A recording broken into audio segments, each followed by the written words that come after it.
Hello friends, बहुत बहुत स्वागत है आपका हमारे YouTube channel study with smartness में। दोस्तों, आज हम पढ़ेंगे नागरिकता के बारे में। इसकी संपूर्ण जानकारी लेंगे और इसके हम क्वेश्चन भी सॉल्व करेंगे। तो आप अपनी तैयारी को और भी स्ट्रॉन्ग करने के लिए आप हमारे चैनल पर कंटिन्यू बने रहें। चलिए जानते हैं कि नागरिकता क्या है। नागरिकता एक विशेष सामाजिक, राजनीतिक, राष्ट्रीय या मानव संसाधन समुदाय का एक नागरिक होने की अवस्था है। नागरिकता क्या बताता है कि हम किसी समुदाय के नागरिक हैं। हमने पढ़ा है कि हमारे संविधान में 22 भाग हैं और 22 भाग में से भाग 2 में नागरिकता बताई गई है। भाग 2 में हमने पढ़ा कि नागरिकता संबंधी प्रावधान है। ठीक है, अब देखें, अनुच्छेद 5 से 11 के बीच में नागरिकता बताई गई। और नागरिकता हमारे देश में कैसी है? एकल नागरिकता है। एकल नागरिकता जो कि ब्रिटेन से ली गई। तो हम इसकी जानकारी लेंगे कि एकल नागरिकता क्या कहलाती है। जो व्यक्ति सिर्फ एक देश की नागरिकता को ग्रहण करता है उसे एकल नागरिकता कहते हैं। और ये कहाँ से ली गई है, कौन से देश से? तो ये ब्रिटेन से अपनाई गई है। अब हम जानते हैं अनुच्छेद 5। अनुच्छेद 5 में क्या बताया गया है कि भारत में पैदा होने वाले बच्चों की नागरिकता का इसमें प्रावधान बताया गया है। अब इसको हम डिटेल से जानेंगे। भारत का पहला नागरिकता अधिनियम कब आया? 1955 में आया, जिसमें इसमें कई बार संशोधन हुए। इसमें 1986 में, 1992 में, 2003, 2015 और लास्ट 2019 में संशोधन हुआ। ये एक विधेयक था जिसे अधिनियम बना दिया गया। इस अधिनियम के अनुसार भारत की नागरिकता को 5 प्रकार से ग्रहण किया जाता है, जो कि अनुच्छेद 5 में बताया गया है। चलिए जानते हैं किस तरीके से। तो देखिए, इसमें है कि जन्म से भारतीय हो। तो देखिए, वे व्यक्ति जिनका जन्म संविधान के लागू होने के बाद हुआ वे भारत के नागरिक होंगे, या उनके माता पिता का जन्म भारत में हुआ हो। तीसरा, उनके पास संविधान के लागू होने के पहले 5 वर्ष का निवास प्रमाण पत्र रहा हो, तब ये भारतीय नागरिकता अधिनियम को लागू करते हैं। दूसरा है वंश से। वंश से किस तरह कि कोई व्यक्ति जो किसी विदेशी राज्य में पैदा होता है और उसे भारत की नागरिकता प्रदान की जाए, तो यदि उनके माता पिता भारत के नागरिक हैं तब नागरिकता दी जाएगी। फिर इसे 1992 में संशोधित किया गया और बताया गया, इसमें एक नया प्रावधान आया कि यदि उसके माता पिता में से कोई भारत का नागरिक है तब वह व्यक्ति भारत का नागरिक होगा। इसके पश्चात 2003 में इसे पुनः संशोधित किया गया और बताया गया कि यदि उसके माता या पिता बच्चे के जन्म के 1 वर्ष के अंदर उसका पंजीकरण भारतीय दूतावास में नहीं करवाते हैं तब इस परिस्थिति में वह व्यक्ति भारत का नागरिक नहीं होगा और उस व्यक्ति के लिए नागरिकता प्राप्ति का अगला कदम पंजीकरण जरूर होगा। ठीक है फ्रेंड्स, अब पंजीकरण कैसे हो? तो जो भारत में जन्मा हो, भारत में निवास ना कर रहा हो, विदेशी महिला जो भारतीय नागरिक से विवाह कर लेती है, ठीक है, और राष्ट्रमंडल देशों के ऐसे नागरिक जो भारत में रहते हों या भारत सरकार की नौकरी करते हों, तब उन्हें पंजीकरण जरूरी कर दिया गया। अब जानते हैं हम देशीकरण के बारे में, जिसे हम प्राकृतिकरण या देशीकरण कहते हैं। तो देशीकरण क्या होता है? देखिए, अब इसे हम कैसे, पंजीकरण में कितने अक्षर हैं? 5। तो इसे 5 वर्ष यानी 5 वर्ष का निवास प्रमाण पत्र मतलब जरूरी होता है इसमें। ठीक है, और देशीकरण 10 वर्ष। तो 10 देशीकरण से याद रख सकते हैं कि कोई व्यक्ति 10 वर्ष से भारत में निवास कर रहा हो तब उसे देशीकरण के द्वारा भारत की नागरिकता प्रदान की जाएगी। नेक्स्ट है हमारा क्षेत्र समष्टीकरण या क्षेत्र अधिग्रहण। इसमें क्या है? इसमें यदि भारत सरकार किसी भी नए भूभाग को अर्जित कर भारत में विलय कर लेता है तो उस भूभाग के नागरिकों को स्वतः ही भारतीय नागरिकता मिल जाएगी। ये अधिग्रहण है, मतलब वहां पे जो रह रहे थे पहले से लोग, उन्हें नागरिकता इस तरीके से मिल जाएगी जब भारत द्वारा इसे अर्जित किया जाता है, भारत सरकार द्वारा। ठीक है, अब हम जानते हैं कि अनुच्छेद 6 में क्या बताया गया। अनुच्छेद 6 में ये बताया गया है कि पाकिस्तान से भारत आए लोगों की नागरिकता का प्रावधान है इसमें, कि पाकिस्तान से जो लोग भारत आए हैं, ठीक है, वे व्यक्ति जिन्होंने भारत में 19 जुलाई 1948 के पहले प्रवास किया हो तो उनकी नागरिकता तो बनी रहेगी। ठीक है, मतलब 19 जुलाई 1948, ठीक है, के पहले प्रवास किया हो तो उनकी नागरिकता स्वतः बनी है। लेकिन अगर यदि वो 19 जुलाई 1948 के बाद आते हैं तो भारत में उनकी नागरिकता के लिए नियुक्त अधिकारी उनको नागरिकता पर बने रहने की आज्ञा प्रदान करेंगे, या उन्हें 6 महीने तक भारत में रहकर आवेदन देना होगा। इस तरीके से उन्हें नागरिकता मिली। नेक्स्ट है हमारा अनुच्छेद 7। इसमें क्या बताया कि पाकिस्तान को जाने वाले लोगों की नागरिकता का प्रावधान। 6 में हमने क्या बताया? पाकिस्तान से भारत आए, ठीक है। और साथ में क्या बताया हमने कि पाकिस्तान को गए, मतलब भारत से ही। वे व्यक्ति जो मार्च 1947 के बाद भारत से पाकिस्तान में गए और वापस भारत में 19 जुलाई 1948 के पहले या बाद में लौट कर आते हैं तो वे भारत के निवासी होंगे। उसमें भी एक शर्त है कि अगर उन्होंने अपने पंजीकरण के समय 6 महीने भारत में निवास किया हो। अभी हमने पढ़ा कि 6 महीने निवास करना होगा तभी उन्हें या कोई आवेदन या पंजीकरण के माध्यम से नागरिकता मिलेगी। लेकिन साथ में ये पाकिस्तान को जा रहे हैं और 6 में पाकिस्तान से भारत आ रहे हैं, ये बहुत ज़्यादा महत्वपूर्ण है। और हमारी डेट क्या दी जा रही है, 19 जुलाई 1948 के पहले या बाद में लौट कर आए। तो 6 में बताया गया कि 19 जुलाई 1948 से पहले प्रवास किया हो, है ना। और अनुच्छेद 7 में 19 जुलाई 1948 के पहले या बाद में लौट कर आए। दोनों चीज़ें इसमें बताई गई हैं। अब अनुच्छेद 8 क्या कहता है? अनुच्छेद 8 मतलब विदेश में जन्म लेने वाले बच्चों की नागरिकता का प्रावधान। जन्म कौन देती है? माँ। इसे हम ऐसे याद रखेंगे।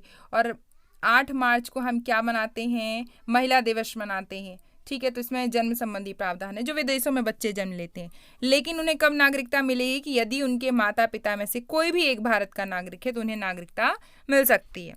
नेक्स्ट है अनुच्छेद 9। इसमें क्या है? विदेशी नागरिकता ग्रहण करने पर भारत की नागरिकता समाप्त हो जाएगी। ये प्रावधान बताया कि अगर कोई व्यक्ति किसी अन्य देश की नागरिकता को स्वीकार कर लेता है तब उसकी भारत की नागरिकता स्वतः खत्म हो जाएगी। इसे हम ऐसे याद कर सकते हैं, 9 से नेगेटिव, और नेगेटिव मतलब किसी चीज़ को खत्म कर देना फ्रेंड्स। तो नेगेटिव ये नागरिकता यहाँ पर समाप्त हो रही है, इसे हम ऐसे याद रख सकते हैं। अब हम जानते हैं अनुच्छेद 10। अनुच्छेद में 10 में क्या है कि संसद द्वारा भारतीय नागरिकों की नागरिकता खत्म नहीं की जा सकती है ना। तो किसी भी व्यक्ति की नागरिकता संवैधानिक विधि के द्वारा ही ली जा सकती है, ठीक है। ये अनुच्छेद 10 में बताया गया है। 10 में खत्म नहीं किया जा सकता है। 10 से आगे भी और भी काउंटिंग होती, इसलिए आप ऐसे याद रखेंगे कि हमें 10 के आगे और भी पढ़ना है तो इसकी नागरिकता खत्म नहीं है। लेकिन 9 में 9 से नेगेटिव और नेगेटिव में नागरिकता खत्म। अब आते हैं हम अनुच्छेद 11। अनुच्छेद 11 में क्या है कि नागरिकता की प्राप्ति और समाप्ति पर संसद इसमें कानून बना सकती है। अब देखते हैं कैसे। कि यदि भारत की संसद को ये अधिकार है कि वह नागरिकता संबंधी उपबंधों को परिवर्तित कर सके, ठीक है, संशोधन कर सके, है ना। तो मतलब जो संशोधन की बात की गई है संसद के, वो किसमें की गई है? अनुच्छेद 11 में। 1 और 1 मिलकर 11 होते हैं और 1 और 1 जब मिलते हैं साथ में कई लोग तो संशोधन कर सकते हैं, ऐसे याद रख सकते हैं अपन, ठीक है। चलते हैं आगे। अब हम जानते हैं नागरिकता त्यागने के तरीके। तो नागरिकता 5 प्रकार से नागरिकता को मुख्य रूप से त्यागने के लिए बताया गया है। वैसे तो कई नियम हैं, ठीक है। अब देखिए, यदि व्यक्ति स्वैच्छिक त्याग देता है तब भी नागरिकता खत्म की जा सकती है, पहला है। दूसरा, यदि विदेशी नागरिकता ग्रहण करने से अपने देश की नागरिकता को छोड़कर वह दूसरे देश की नागरिकता ग्रहण करता है तब भी नागरिकता उसकी समाप्त की जा सकती है। तीसरा, उसे वंचित कर दिया जाता है, जैसे कि युद्ध काल में शत्रु का साथ देना या संविधान के प्रति अनिष्ठा दिखाने पर उसे वंचित, ठीक है। चौथा है इसका कि 7 वर्ष बाहर, मतलब कि लगातार यदि व्यक्ति 7 वर्ष तक भारत से बाहर रहता है तब उसकी नागरिकता खत्म की जा सकती है। 5वां है कि गलत तरीके से यदि वह नागरिकता को ग्रहण करता है तब भी उसकी नागरिकता को खत्म किया जा सकता है। तो इस प्रकार से। और एक और है कि भारतीय स्त्री द्वारा विदेशी पुरुष से विवाह करने पर उसकी नागरिकता को भी खत्म किया जा सकता है। तो इस तरीके से ये मुख्य रूप से हैं हमारे पॉइंट्स कि हम नागरिकता को खत्म कैसे कर सकते हैं। चलिए जान लेते हैं। एक मुख्य रूप से हमारा पॉइंट है कि दोहरी नागरिकता। दोहरी नागरिकता जो कि अमेरिका जैसे देशों में लागू है और ये हमारे भारत के लिए क्या इंपॉर्टेंट रखती है ये भी जान लेते हैं। दोहरी नागरिकता संबंधी जो प्रावधान हमारे भारत में लागू हुए हैं वो भारतीय प्रवासियों के लिए जो भारत से बाहर रह रहे हैं दूसरे देशों में, ठीक है। मतलब कोई भी व्यक्ति जो विदेशी राज्य में निवास कर रहा है या वहाँ का नागरिक है लेकिन उस व्यक्ति का भारत के साथ संबंध रहा है, जैसे कि उसके माता पिता, प्रापिता या प्रापिता में, तब वह व्यक्ति ओसीआई कार्ड पाने के योग्य होगा। उनके लिए एक ओसीआई कार्ड जारी कर दिए गए, ठीक है, जिसे कहा जाता है ओवरसीज सिटीजन्स ऑफ इंडिया। पहले पीआईओ कार्ड जारी किए गए थे। लक्ष्मीमल सिंघवी की सिफारिश सबसे पहले हुई थी जब ये दोहरी नागरिकता के लिए प्रावधान आया था, ठीक है।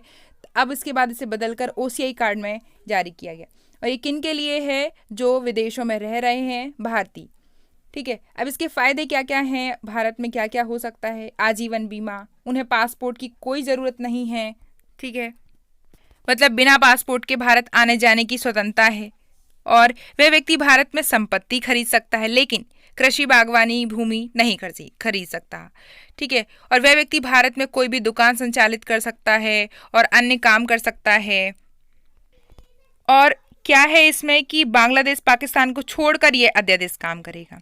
ठीक है, और अब इसमें कुछ प्रतिबंध भी हैं कि वे कोई भी संवैधानिक पद धारण नहीं कर सकते, ना ही कोई मतदान में भाग ले सकते हैं। ठीक है, वे भारत के आम चुनाव में भाग नहीं ले सकते हैं, ये बताया गया है। तो इस तरीके से इसमें कुछ प्रतिबंध भी हैं और ये किन के लिए लागू किया गया है तो आप जान गए हैं, जो भारतीय प्रवासी विदेशों में रह रहे हैं। ठीक है, और भारत ने 16 देशों को OCI कार्ड के लिए नामांकित किया है जहां पर हमारे भारतीय प्रवासी रह रहे हैं। तो फ्रेंड्स, हमने नागरिकता की इंपॉर्टेंट डिटेल को पढ़ा।